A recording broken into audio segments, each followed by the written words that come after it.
Tinatanong sa Diyos, Lord, thank you so much. Sobrang grateful ako kasi nakaiba yung story ako eh. From nothing, yung magulang ko, yung mga probinsya, Bisaya, Ilocano, nakipagsapal lang sa Manila, sa Sampalo, walang pinamana sa akin, kundi edukasyon ko. Kaya nag-aaral ako, naging valedictorian tayo ng high school, nanalo sa Battle of the Brains, naging scholar sa UP Diliman, naging licensed civil engineer, naging CEO and president of different companies, pati nga international companies like Maserati, tayo yung owner and president in the Philippines. Ako rin po yung jowa ni Rian Ramos. Hindi ko sabihin, napakaraming blessings ng Panginoon. Minsan tinatanong ko, Lord, ano ba plano mo sa akin? Kung kailan ako tumanda, kung kailan ako naging successful, doon na ako binigyan ng TV show. Hindi ko akalain magiging co-host ako ni Kuya Bill. Hindi ko makakalain magkakaroon ako ng show sa GMA7 ng sarili kong show, which is Dear SB. Ang daming plano sa akin na Panginoon. Minsan sabi ko, Lord, ano ba plano mo sa akin? Hindi ko naman pinangarap maging mayor, tapos ngayon dinalaw mo ko dito. Napakahirap na task, napakahirap na laban. Pero sabi ko po, kung hindi ako lalaban, sino? Sila ulit. Kung hindi na yun, kailan ba magkakaroon ng pagbabago sa Manila? Kaya naisip ko, kaya siguro ako binigyan ng talino, kaya ako pinasenso, kaya ako niya binigyan ng mga negosyo, at kaya niya ako pinatulong sa mga tao. Inihandaan niya pala ako para dito sa pagkami. Ito ba ang pinalaban niyo? Sa tingin ko po, ito yung pinakamahirap. Dahil hindi lang sa pera, katawan, ang pagod, wala na akong boses. Alam mo yung marathon ko, 6 hours yun, natakbo. Yung mga walk, ilang beses ako ng marathon, New York, London marathon. Ito ko, 15 hours na lakaran sa house to house. Pagkatapos nun, pagkatapos sa house to house, meron pa ako mga co-host. Pagkatapos nun, may mga meetings pa ako. Marami na ako nagawa sa buhay ko, pero iba ko itong laban na to. David and Goliath to, mga paderang binabangga, mga dragon. Kaya nasabi nila, nung iba, dragon slayer, ito pag napatumba natin. Pero sabi ko, dadaanin ko to sa sipag. Marami na akong laban sa buhay ko. Lahat yan pinanalo ko. Bata pa lang ako sabi, hanggang dyan ka na lang sa Sampalo, hindi ka makaka-graduate. Kaya lalo kong ginalingan hanggang maging valedictorian ako. Hindi ka asenso. Hanggang dyan lang kayo, mahirap na kayo. Lalo kong ginalingan. Nagnegosyo ko. Nung nagnegosyo ko, sabihin, wala naman yung negosyo nyo. Hanggang dyan lang kayo. Yun, naging international ba? Kahit kung masenso na ako, dami pa rin bashers, dami pa rin humihila pa ba? Pero nilaban ko, nagkaroon tayo ng mga international brands na nakuha natin dati yung Ferrari, ngayon Maserati. These are international luxury brands na hindi mo may isip mapupunta sa isang batang Sampalo na taga Maynila. Galing lang sa wala. Anong sinasabi ko? Napakarami ko na kong laban sa buhay ko. At lahat yan, pinanalo ko. Kaya itong laban ko sa Maynila, kung paano ko pinanalo yung mga laban ko dati, dinaan ko sa sipag, sa tiyaga, sa pagbigay ng lahat ng meron ako at pananampalataya sa Panginoon, ipapanalo ko po yung mga Manila. Yes! Mabuhay si SB! Hindi ko suminaw mo. Pero ito nakakatuwa. Mayor, nakakatuwa kasi we'd like to thank Wilson Lee Flores and his friends. Talaga naman nagpa-presscon po sila para kay SB. Di ba? Kasi hindi ang paniniwala nila sa'yo. Ay! Nagsira po! Busy dun sa pinalit na show na Work in Manila. Yes, kasi meron tayong programa sa GMA, Dear SB. Ilang taon na ho yan na tumatakbo sa television. Ngayon nasa GMA 7 tuwing Sabado 11:30. Unfortunately, dahil meron tayong official campaign period, bawal na po maglabas yung programa ko kasi nandun na ako may host, itulong, baka mga politika. Ngayon, ang pumalit sa akin ay si Rian Ramos para sa Dear SB. Ngayon, doon siya busy promoting the best places in Manila, not just places, but pati yung mga masasarap puntahan, masarap kainan, nandun po siya nagsushoot. Pero pag may oras siya, kahit kagabi, kasama ko siya sa rally ko sa Tondo. Alam niyo po, sobrang pasalamat ko kay Rian kasi never yan nag-endorse ng kahit sino sa buhay niya. 15 years old pa lang po siya, nasa showbiz na siya. 18 years na yan. Every election, alam niyo naman, kinukuha mga artista, traders, president, senator, mayor, kahit anong posisyon. Wala po siyang endorse. Dahil hindi siya nag-endorse, hindi siya naniniwala. Kaya sobrang pasalamat ako kagabi. Hindi naman niya sinabing vote for me. Ang sinabi niya lang kung paano niya ako kilala bilang tao. Kasi inisip ng iba, I might sound too good to be true. Lahat ng ginagawa ko, binibigay ko lahat sa mga mahihirap, kung anong nang meron ako, doon ako masaya. At nakikita ni Rian yun. Kaya sinasabi ni Rian doon sa mga nagdududa, pare-pareho tayo dati, pero siya na huli ng testimony ng kagabi. Sabi niya, 4 years na kami. Kung meron man nakakilala sa akin tao na araw-araw ko kasama siya ngayon, siya yung nagkwento nung ano talaga yung nasa puso ko.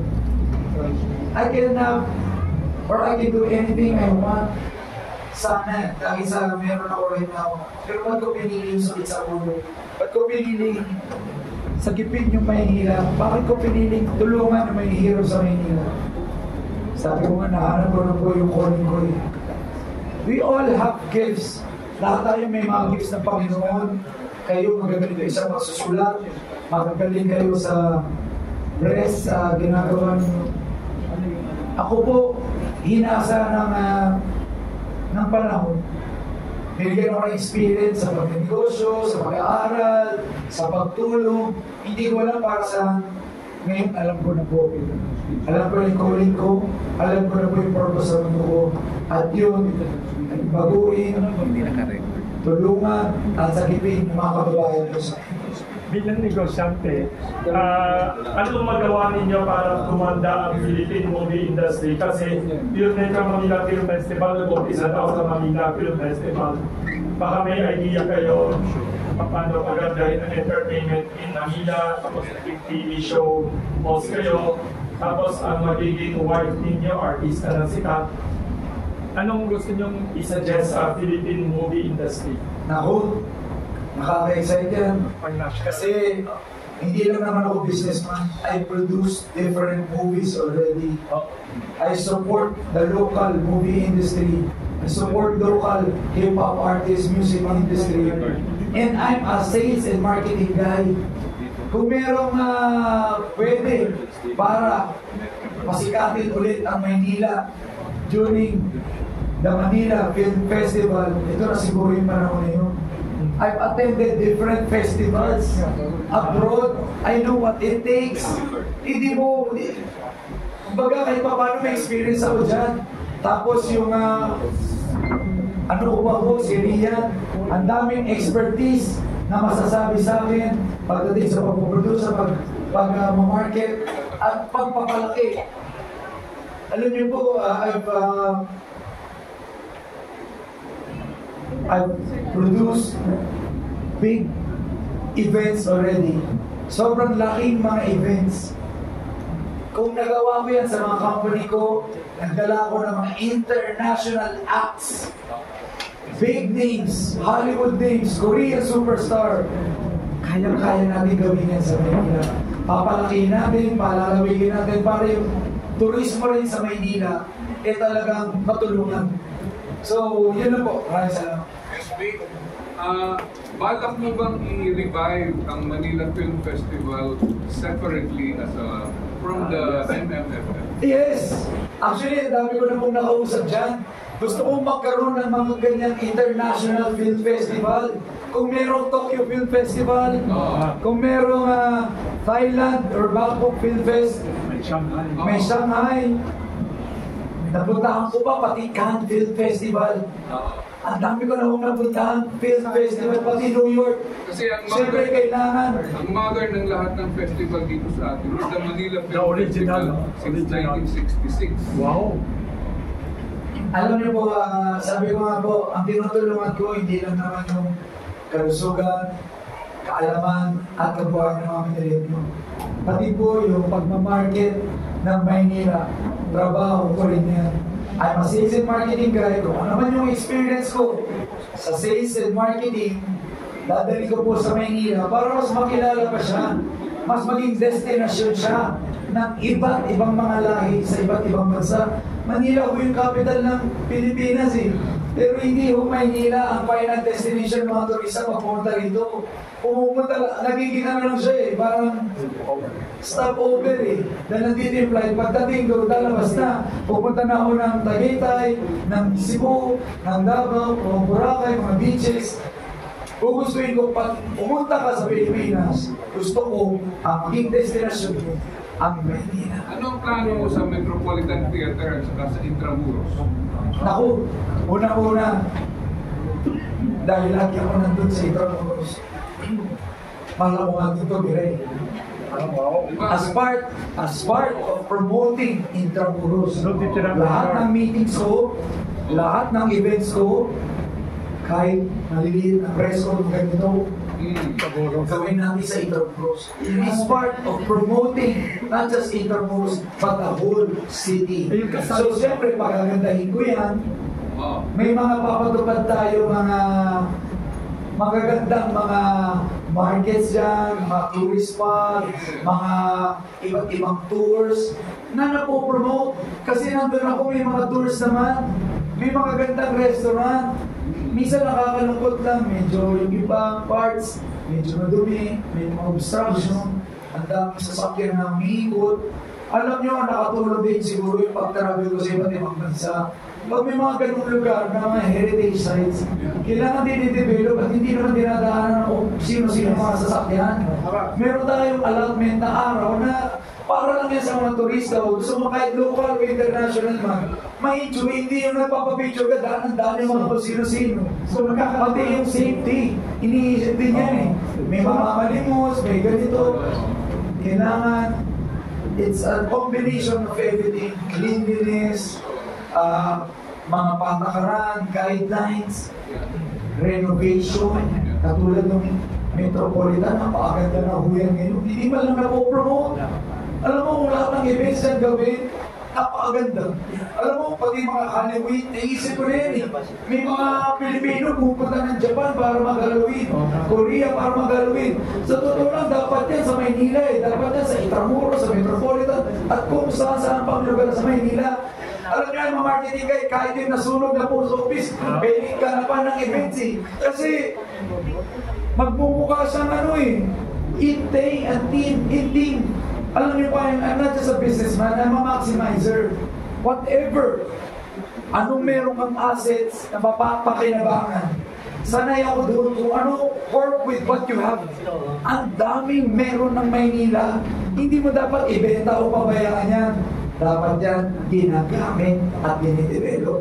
Yun po ang gagawin ko sa lahat ng mga heritage sites at magagandang lugar sa Maynila. Mayor, actually yung Metropolitan, you mentioned it, di ba? Nandun tayo noong November 7, tumanggal ka ng busi.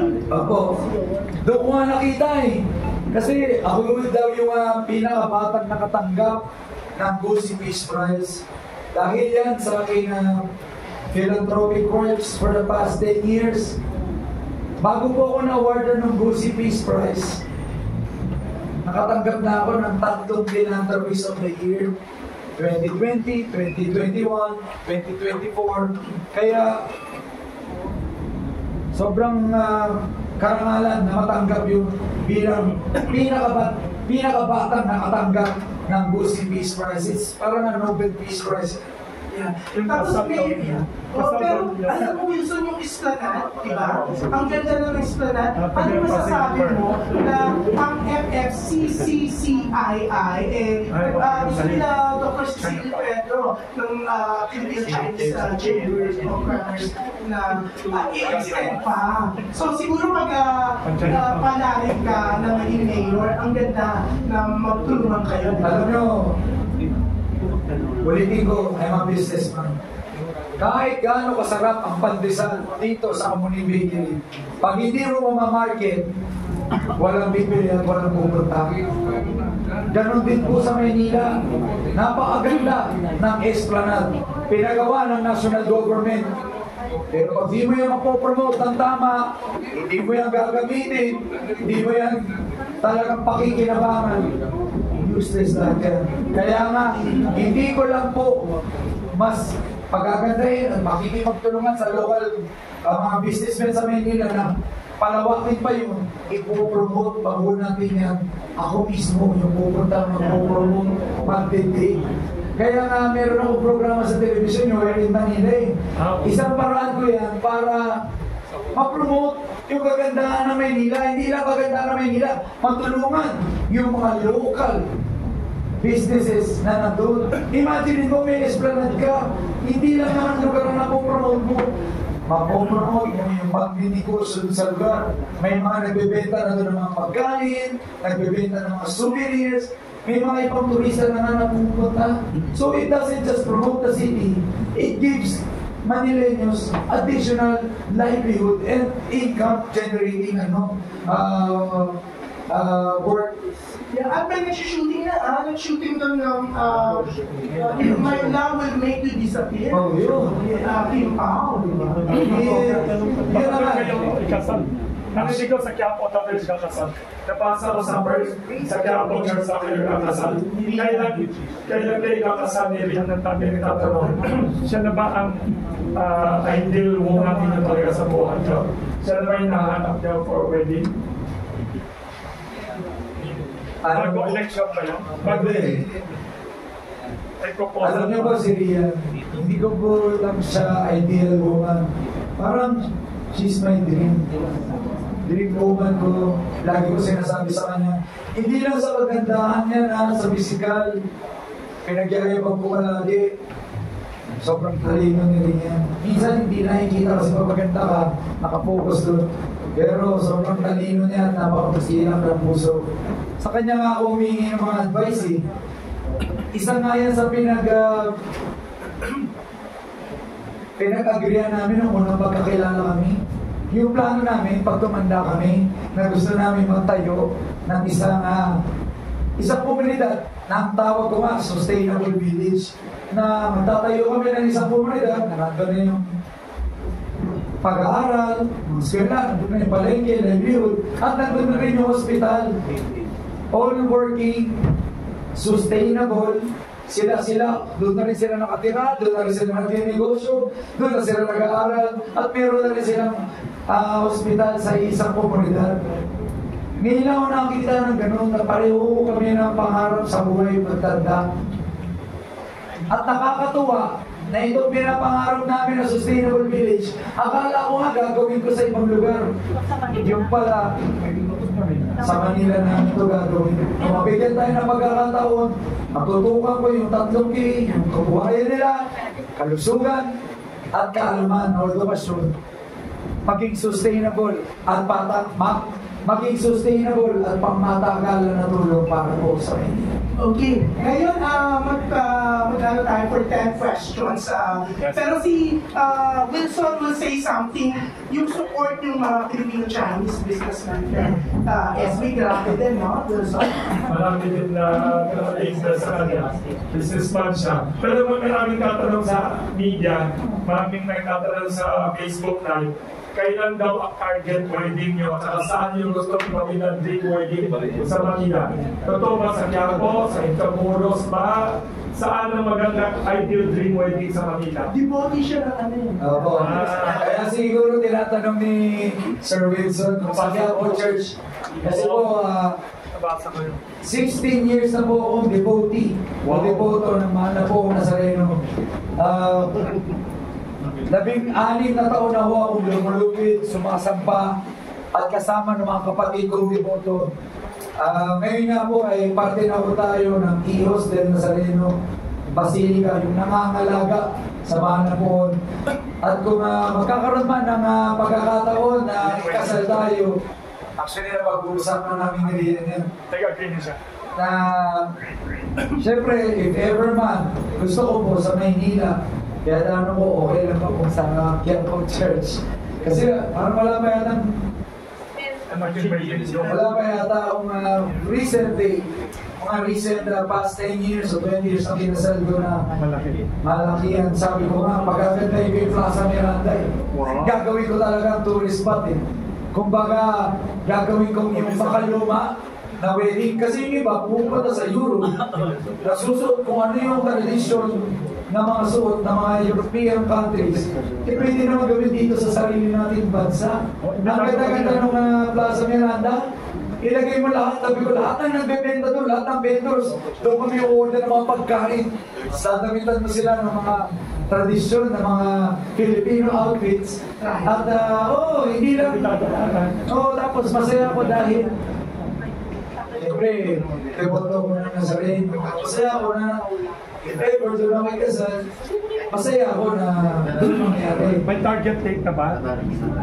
Para sa akin, election ba? hindi naman. Ilang beses na tinanong ng mga friends natin yan. Definitely, hindi ko po gagamitin ang pagpapapose, ang pagpapakasal, para lang sumikat ngayong eleksyon. Kung mangyayari yan, pagkatapos po lang lahat ng ito, kahit anong mangyayari sa eleksyon na to, hindi ko po gagamitin yun.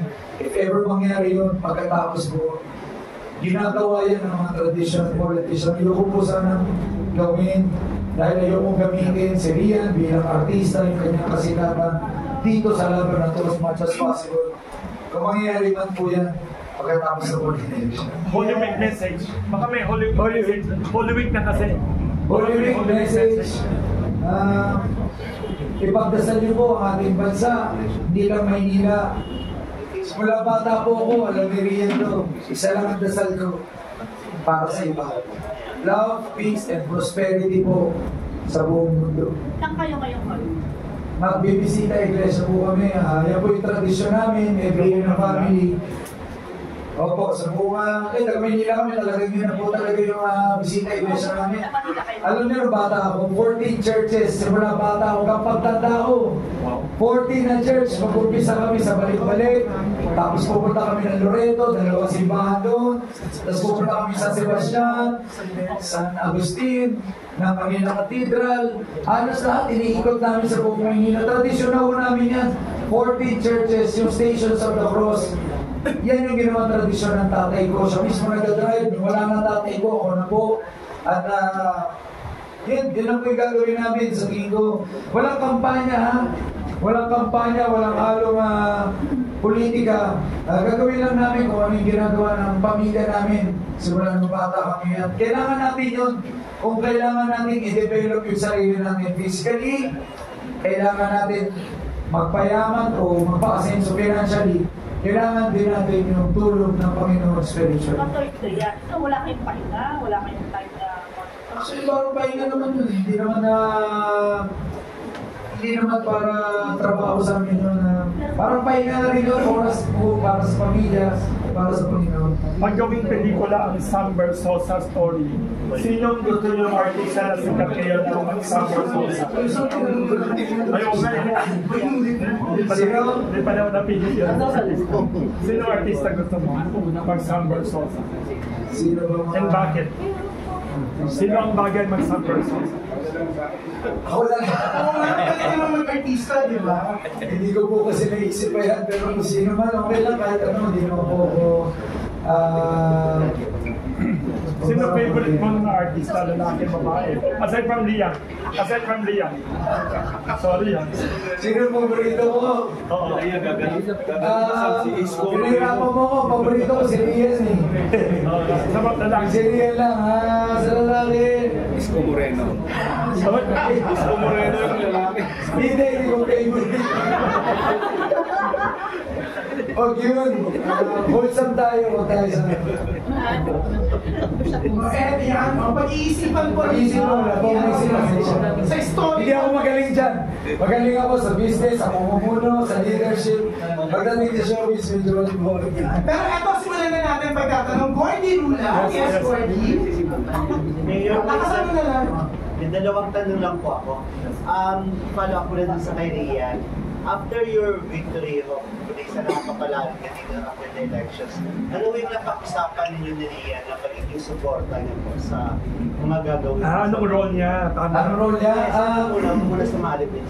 visa na napag-uusapan namin, sabi ko, sana matulungan niya ako sa pag-promote ng Maynila. Of course, she's an artista, kilala siya. Magamit din yun to promote not just the beauty of the place, but other local businesses as well. Actually, hindi pa nga nag-uumpisa, hindi pa ako nananalo, ginagawa na namin eh. Dahil doon sa programa namin Where in Manila. Pero anong napapag-usapan ninyo na gusto niya sana focus? Yeah. Bilang may participation din sa Alam niyo po, bilang partner ko in life si Rian, every decision na ginagawa, natatanong ko po siya. So hindi lang sa pagpopromote po ng Maynila, even decision ko po para sa mga tao, decision ko sa pagpipili ng kabuhayan, natatanong ko. Alam niyo ba yung pinamimigay ko kabuhayan na Show Maynila, na food cart? Siya ko nakaisip ng pangalan na yun. Napakagaling at napakatalino niya kasi sabi ko po, alam mo, sa dami ng pinamimigay kong negosyo, sa binibigay ko mga kabuhayan, kasi nagbibigay ko ng bigasan, parisan, peso sa palengke, tas Show My Cart. Yung Show My Cart, ang pinaka umaasenso mga kababayan natin. Kaya sabi ko, yun na lang ibibigay ko kasi hindi siya mahirap gawin. Hindi ka mamamalengke, hindi ka masyadong magluluto, hindi ka magpiprito, hindi mo kailangan maging magaling magluto o kaya maging magaling. Tubig lang siya, maliit ang puhunan, tapos ang laki-laki ng kita. Sabi ko, kung this works, kaya sabi ko, doon tayo mag-focus sa saan nag-work. Kaya nag-focus ako sa Show My Cart. Sabi niya, sige, bigyan natin ng pangalan, Show Maynila. Kaya ngayon, I'm so proud na meron ako tayo more than 500 branches of Show Maynila sa buong Maynila. Alam mo, yung marami yung sasabi, yung show may naman mo kasi, ang sarap. Sobra. Sobra. Ang tawag nila doon sa showmay namin, ang showmay nila giant showmay. Kasi yung ibang showmay ganyan kaliit eh. Kapipiranggot. Ito parang ganito eh. Parang meatball na nga daw ang dating. Dalawang showmay lang, which is 10 piso isa. May kasamang rice. Ito talagang tipid meals. Patok na patok sa mga estudyante, pati sa mga nag-work. At lahat naman na kayo, kumakain ng showmay. Diba? Pwede ako clear lang din, nung lumabas kasi sa YouTube yung interview mo, na pinakita yung napakagandang bahay mo sa Corinthians po ba yun? Pa-clear lang ho ang residency na po, saan po talaga kayo nakatira? Kung ba kayo talaga nakareside sa Corinthians or sa Manila? Alam niyo po, I'm very transparent. Yung bahay po namin sa Sampaloc, doon ako pinanganak, doon ako lumaki, doon ako tumira, doon ako nakarehistro, at doon ako bumuboto simula bata ako. Siyempre, nung umasenso ko, at alam niyo naman lahat yan, ang dami ko na pong nabiling properties, may nabili ako mga lupa, commercial space, buildings. Hindi lang ako sa Maynila, hindi lang sa Pilipinas, hindi lang sa Quezon City. Nakabili pa ako ng mga ibang ari-arian ko sa ibang bansa. So, talagang wala po akong tinatago. Kaya nga nilabas ko yan sa YouTube para ipakita na nakatingin ko na po yung mga karamihan sa mga pinapangarap ng ibang mga tao. it goes to show lang na hindi ko po pag-iinteresan ang pera ng Manileño. Lahat ito, meron na ako bago pa ako manalo o mamuno sa Maynila. Sigurado sila na hindi ko babawiin o pag-iinteresan kasi ang paninira ho ng iba, lalo na mga kalaban kong matatamis ang dila at ng kanilang mga vloggers. Pag nanalo daw ako, babawiin ko daw lahat ng ginastos ko. Wala akong babawiin. In fact, titripling ko times 10 pang pagtulong. Kung ako'y nakapagbigay ng sangkatutak na mga negosyo at kabuhayan sa mga Manileño, ang sabi ko, pagkapanalo ko, maglalaan kagad ako ng bilyong pondo para bigyan ng puhunan yung gusto magnegosyo at magbigay ng kabuhayan sa mga gusto umangat sa buhay. Yes, hindi ko na sabi niyo, transparent kayo. Hindi ko, Mayor, kaya 38% na kayo ngayon sa survey, no? Kasi Kebot na lang yan. Yes, alam nyo, may tinatawag tayo sa survey trajectory. Minsan, iniisip ng iba, pag lamang pa yung kalaban, iisipin nila, ay lamang siya mananalo. Wag ho, survey ang titignan nyo. Tignan nyo ho, yung tinatawag na trajectory o pag-akyat. Siyempre, yung unang survey, sinasabi nila sobrang baba ako, hindi pa ako tumatakbo nun, hindi pa ako kilala. Ngayon, unti-unti na ako nakikilala ng mga kababayan ko sa Maynila. Naririnig nila yung mensahe ng pagbabago. Nagkakaroon ako sila ng pag-asa. Kaya ngayon, paakyat na ng paakyat, at ang tunay na survey na lagi ko sinasabi, hindi lang yung mga nakalathala na yan. Ang tunay na survey, yung nandun sa grounds. Kaya lagi kong pinupost sa Facebook ko Facebook Live, walang edit. Panoorin nyo ho sa lahat ng kandidato, sino ang pinaka-tinatao, sino ang pinaka-sinasalubong, sino ang pinaka-maraming naghihiyawan. Hindi ho yan para ipagmayabang, para ipakita yung katotohanan na sabik na po ang mga Manileño sa pagbabago. Walang edit yung mga videos ko sa Facebook. Facebook Live yan. Lahat yan organic, hindi yan katulad ng iba na i-edit nila, papakita maraming tao, sila lang. Ulitin ko po ha, wala akong partido. Mag-isa lang ako. Wala akong makinarya. Yung mga kalaban ko po, isang kandidato pa lang sa kanila, meron ako silang 43 na kandidato kasama. Dito pa lang, puno na tayo kung kasama nyo yung lahat ng kandidato nyo Kaya yung rally nila mukhang marami. Imagine mo, ikaw yung magsasalita. 43 kasama mo. 6 ang konsyal mo bawat distrito. 6 ang distrito namin. 36 na yun. May 6 pa silang congressman. 42 na yun. Dagdag mo pa yung vice mayor. 43 na. May tig sa 10 lang na pamilya yun dahil doon sa rally.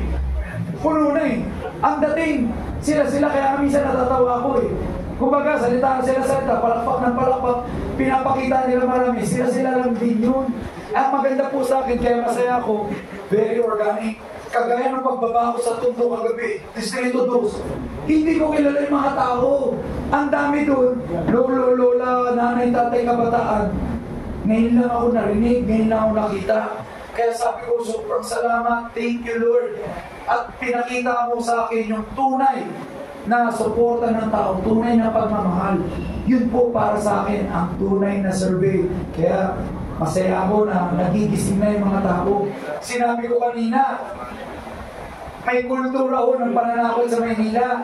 Hawak na mga kalaban natin yung mga chairman.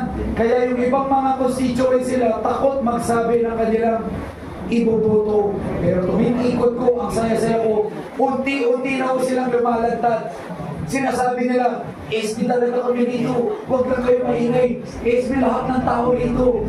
Ang dami ng kontrabida dito kaya ayaw namin magsalita. Pero ngayon, lalantad na kami. Kaya pasalamat po ako sa lahat ng mga kababayan ko.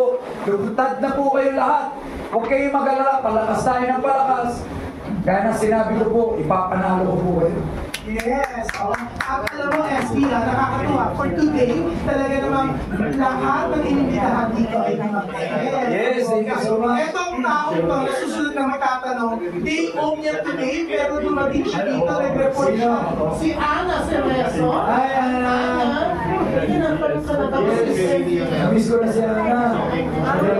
Day off mo pa today. Thank you.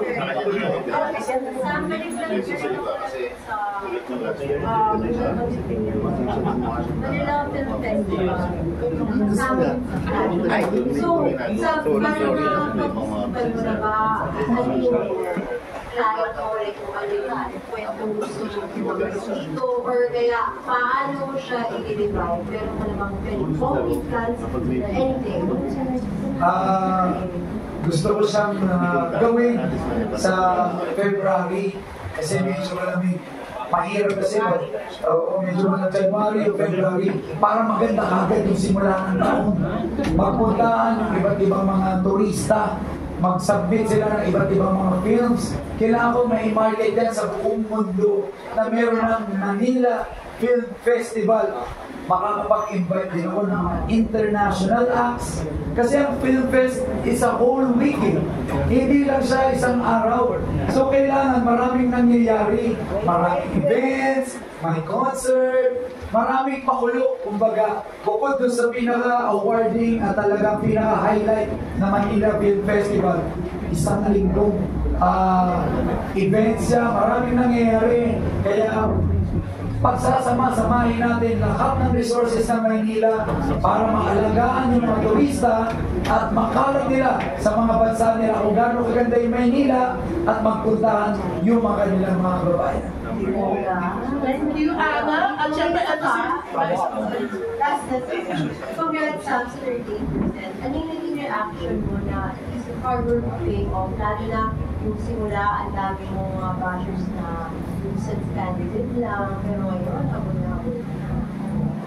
Masaya ako, hindi para sa sarili ko, pero para po sa mga Manileño. Ngayon, nagkakaroon sila ng pag-asa na hindi magkaroon ng pagbabago. Masaya ako dahil nakita nila yung sinseridad ko. Nakita nila na hindi ako tumakbo. Para yung mga nakita nila na dito ako para tulungan sila. Unti-unti na silang nagigising sa katotohanan. Dahil yan sa lahat ng ikot ko, sa sipag ko, sa pagkausap ko sa mga tao, naramdaman nila yung tunay na sinserong malasakit ko sa kanila at sa mga plano kong gawin para sa Manila. Kaya wala ko ibang gagawin, kundi ituloy-tuloy lang yung ginagawa ko ngayon, magsipag palalo, at gaya nga na sinabi ko mga Manileño, lalaban tayo hanggang dulo at ipapanalo ko kayo. Thank you. At syempre, ito ang editor ng Manila Standard, Nikki Wang. Nikki. Si Nikki na may meeting pa sa Makati. Unang-una, SB, nalutuwa kami at umangat yung survey mo sa Manila. Bukod sa mga nabanggit ko kayo ng achievement mo bilang estudyante, valedictorian, Battle of the Brains, nalutuwa ako, minsan napanood ko yung Battle of the Brains na ito na, ay, si SB pala yun. Nakonfirm ko kasi isang vlogger na ikaw nga yun. But anyway, nabanggit mo yung plano mo sa Manila, sa entertainment, sa Facebook. Pero ano naman ang plano mo sa mga kabataan? Ang pinakaplano ko po dyan ay mabigyan talaga ng pondo yung edukasyon. Magkaroon sila ng allowance at scholarship para makagraduate sila.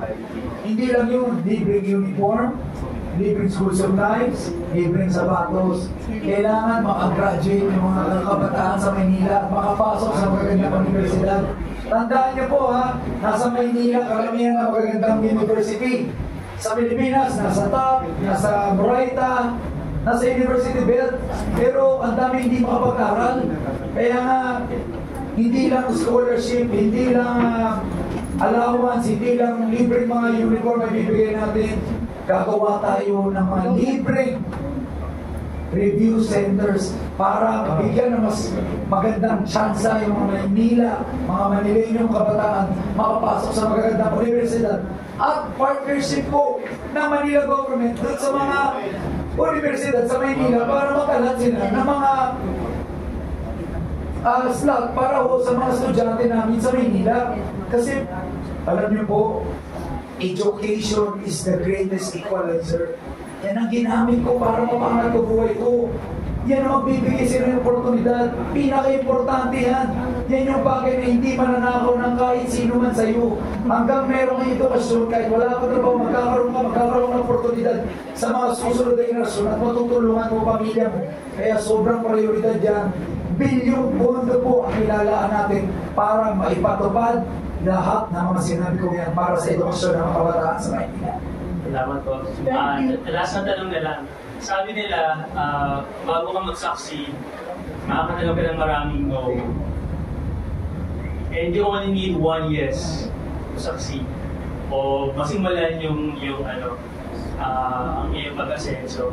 Sino po ang unang nag-yes kay SB? Nanay ko po. Kaya napakalaki ng utang na loob sa nanay ko kasi Ano pangalan? si Mama Nina Clara Versosa. Housewife lang yung nanay ko. Ginapang kami. Atid sundo, paligo, luto ng pagkain, pagturo sa amin, magbigay. Hindi naman kami mayaman eh. Pero grabe magbigay nanay ko sa mga taga-probinsya nila. Lahat magpunta ng Maynila, sa amin nakikitira. Pinapautang niya, sinasagot niya pang hospital. Doon mo nga natutunan yung pagbibigay sa mga magulang ko. Kahit last money na lang, binibigay niya. Ngayon, nung dumating na kailangan ko magnegosyo, kailangan ko ng pera para i-invest doon sa bagay, doon sa negosyo babago ng buhay ko. Alam mo, pinangutang ako ng nanay ko. Inutang niya ako 5-6 para ma-invest ko. Walang tanong-tanong kung saan mapupunta, kung saan ko gagamitin. Pinangutang ako ng nanay ko. Kaya sabi ko nga sa mga taong nagpapasalamat sa akin, okay, magpasalamat sa akin. Papasalamat sila dahil natutulungan ko sila. Pasalamat tayo sa nanay ko. Kung hindi niya ako ginapang, hindi niya ako pinangutang, hindi niya ako inaruga, wala po ako sa kalagayan ko ngayon. Kaya utang na loob po lahat yan sa nanay ko. Maraming salamat. Uy, alam nyo, nakakatuwa yung Mami Sam. Siguro kumatin kayo ng di ba, yung reload from kumain kayo ng lugaw. Nanay niya ang nagluto. Nanay niya nagluluto ng mga lugaw. Pati na sa Hanggang ngayon po, ang nanay ko ang nagluluto ng arroz caldo at kung ano ng mga pagkain. Kunwari may rally. Dati, nung bago pa mag-campaign period, meron kami mga rice giving, 5,000, 7,000, 10,000 people. Nanay ko nagluluto kasama ng mga kusinero niya ng mga arroz caldo, iba't ibang mga pagkain ng mga taco. Sabi ko, hindi nga lang ako yung ginawang anak ng nanay ko eh. Buong Maynila eh, 10,000 yung napakain, kaya thank you ma ha. Hanggang ngayon, kahit matanda na nanay ko, 66, 65, 1959 siya eh. 65, ha? Anong favorite luto ni Rian naman? Ha? 66. Anong paboritong luto ni Rian? Anong paborito niya? Magkain ni Rian. Yung nanay ko, binibigyan niya sa buong niya. Ano daw paborito ni Rian? Bigla ko na maisip kasi galing nanay ko. Filipino food eh. Yun ang paborito namin, Filipino food. Anong luto naman ni Rian? Si Rian, I'm sure gusto niya yung cookie ni Rian. Oo. of all na ginagawa ni Rian, ang pinakamasarap yung cookies na binibake niya. Yung base bakes na sikat ngayon. Pinerfect yan, ilang taon. Hindi lang yan basta baking ha. Pinag-aralan niya, yung pinakamagandang business part. Pinag-aralan niya kung ano yung pinakamagandang chocolate, ano yung pinakamasarap na dough. Hindi po ako part ng base bakes ha. Sariling negosyo ni Rian yan. Alam niyo po si Rian, maraming sariling negosyo. Hindi niya ako kailangan. May sarili ko siya. Meron siyang base bakes. Meron po siyang healthy appetite. May Rian Ramos, order kayo sa Grab, Food Panda. Yan po yung mga healthy na mga pagkain na in-order mga health box. So doon pala, kumikita na siya. Siyempre, artista siya, endorsements, marami siyang kumikita iba. Okay, thank you. Ang next natin magtatanong ka editor Philippine Star Natalie Tumaga. Yes, Natalie. Pamuli natin si Morley, babalik dito sa Yes, Natalie. Licky Wang, hindi pinakuha na ng kamay.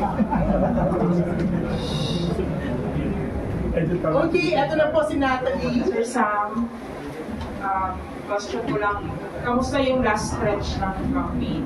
And ano yung plano natin? Sobrang pagsisipag. Yun po ang gagawin ko sa mga natitirang araw ng campaign. Lagi ko nga sinasabi, sa mga Manileño, ibibigay ko po lahat. Ibibigay ko po yung sarili ko, pagod ko, puyat ko, boses ko, resources ko. Lahat ng meron ako para ipakita sa inyo na laban tayo hanggang dulo. Huwag kayong mag-alala. Bata pa ako, kaya kong gawin. Kaya kong kitain lahat ito.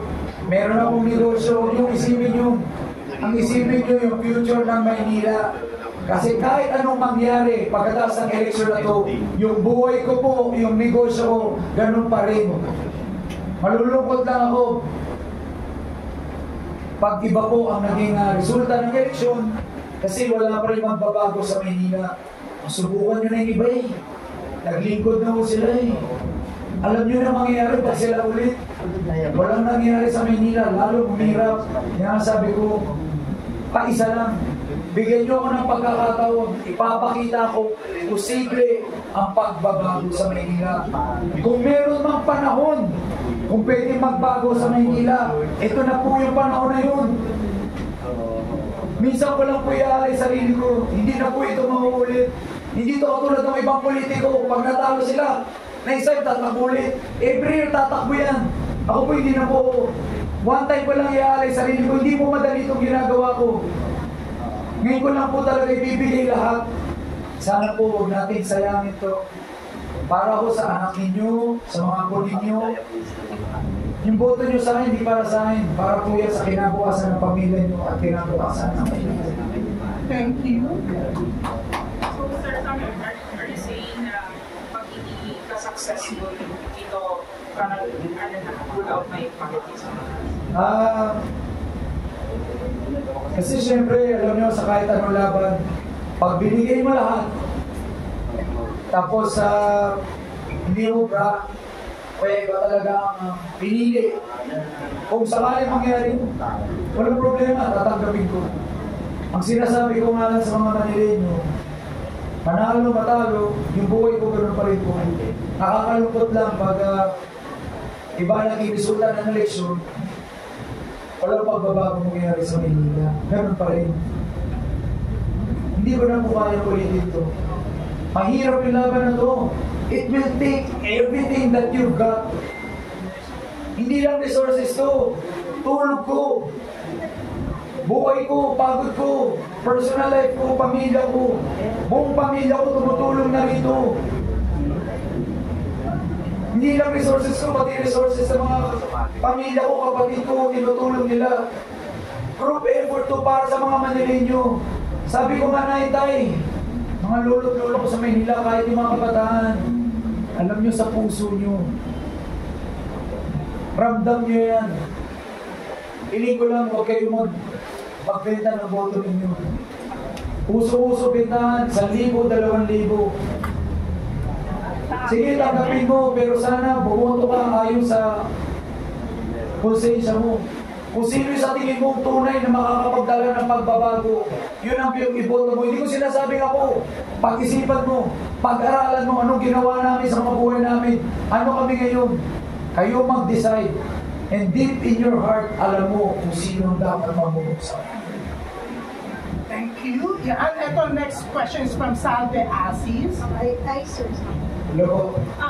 Mahirap siya financially, pero paano mentally, physically? Hindi ka ba nagka-suck during the time na grabe yung compassion? Sabi ko nga, ang daming tao. sabi ko nga po, buti na lang, pinrepare ako ng Diyos dito. Not just physically, not just mentally, not just financially. Bawat aspeto ng buhay ko, pinrepare ako ng Panginoon para sa sitwasyon na ito. Pina-asenso niya ako, sumipaglaban ako.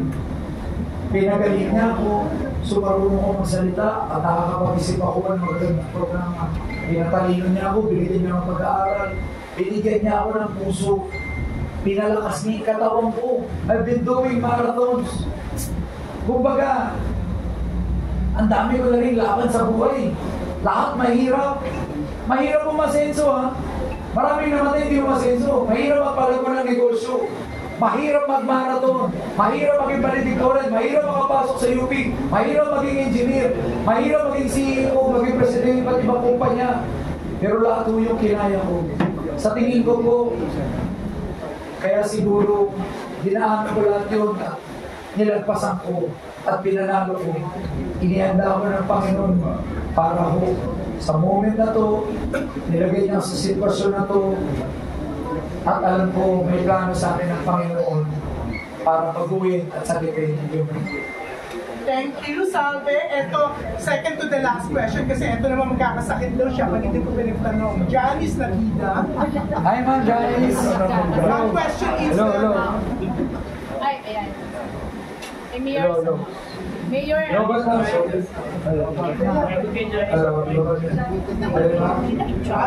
Yes, Janice, yes. Yan, Mayor Sam, kasi marami ang nagtatanong. Yan, marami po ang nagtatanong, since pareho naman kayong celebrity ni former Mayor Isko Moreno. Kung sakali po ba na may mag-request na magkaroon ng debate, willing po ba kayo na makipag-debate sa kanya? At ano po ang gusto niyong sabihin kung makakaharap niyo po siya? Kung magkakaroon. Hanapin doon yan. Hello. Sabay sila. Hello. Kung magkakaroon naman, if ever ng debate, ay mag-organize sa mga grupo, ay handa po tayong lumaban at sumagot. Sabi ko nga po, kailangan magkaroon ng debate, kailangan magkaroon ng talakayan para malaman ng tao ano ba talaga yung plano ng bawat isa. Sobrang importante yan, makilala ng mga botante ang bawat kandidato at kanilang mga plano. At bukod dun sa salita, maramdaman nila kami. Kasi, alam mo, maraming magagaling magsalita, matatamis ang dila, sasabihin kung ano lang yung gusto ninyong marinig, pero nung nabigyan sila ng pagkakataon, hindi naman nagawa. Kaya napaka-importanting marinig at magkaroon ng debate para malaman ng mga tao sino ba talaga ang nagsasabi ng totoo, ng tapat, at naaayon sa kanyang puso at may magandang plano sa mga Manileño.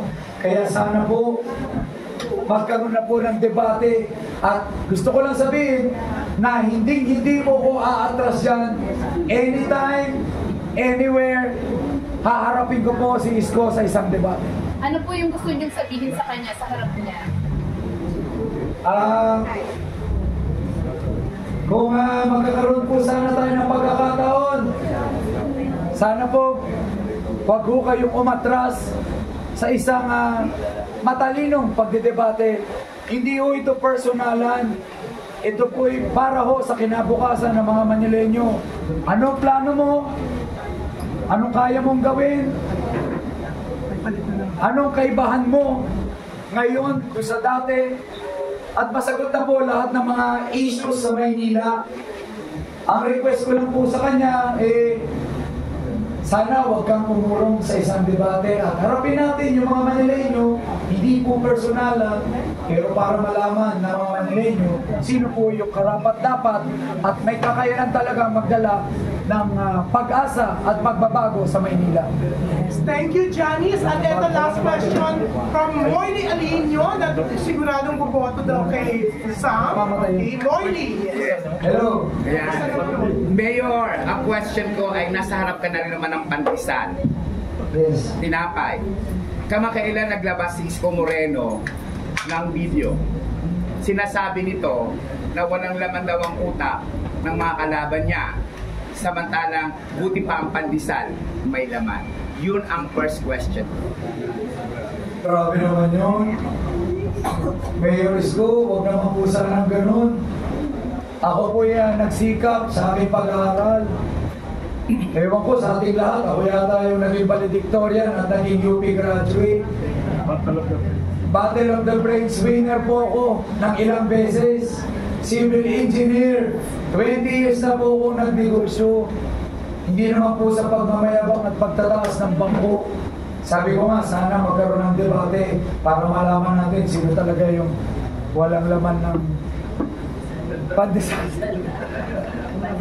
Okay, next question ko, Mayor, ay pagdating, kumbaga sa sugal, pagdating sa sa tamis ng dila, liyamado si Isko. Tama ba yun, liyamado? Ayan.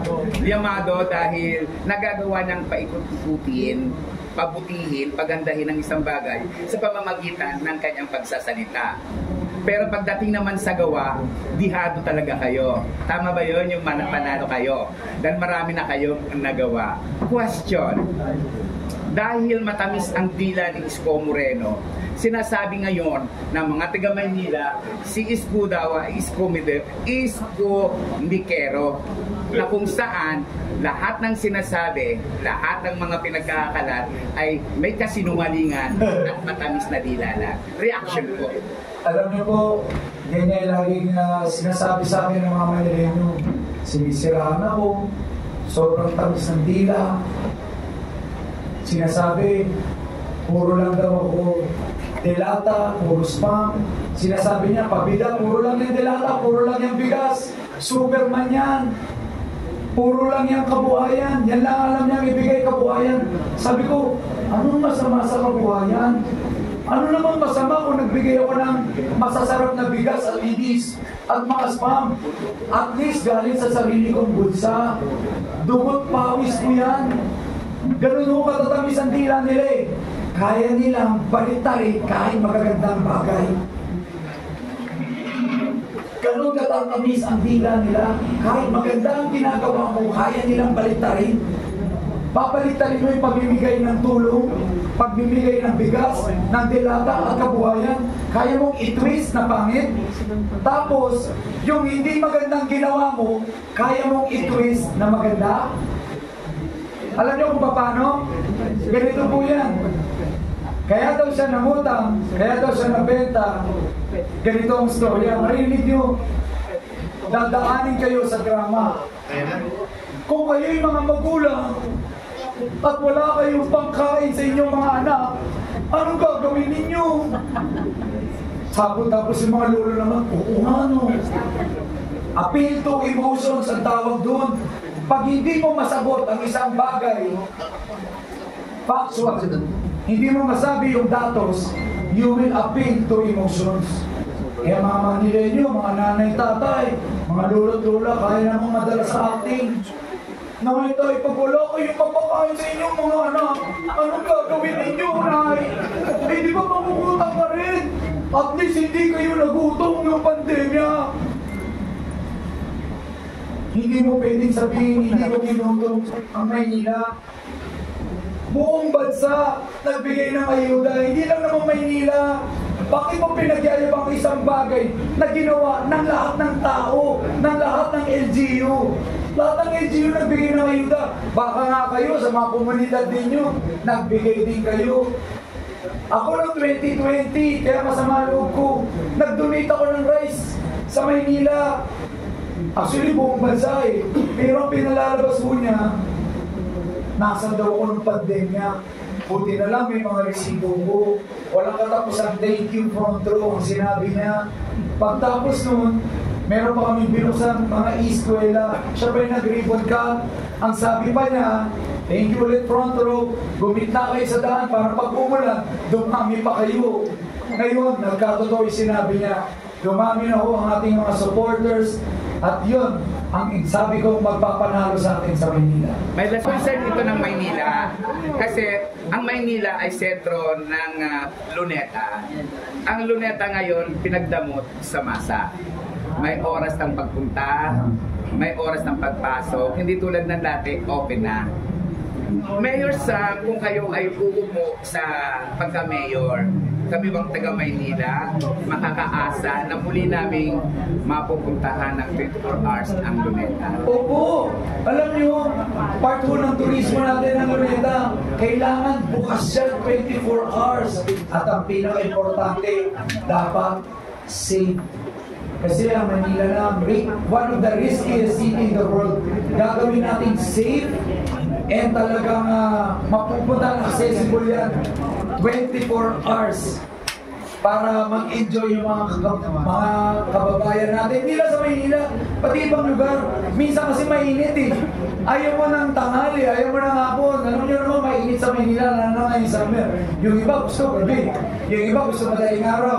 Parang ako lang yan kami, pag bumibisita kami ng ibang bansa o kayo, minsan gusto nyo gabi binibisita, iba rin yung datingan pag gabi, madaling araw eh.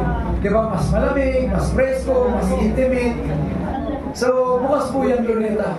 24 hours. Thank you. Thank you, Mayor SB.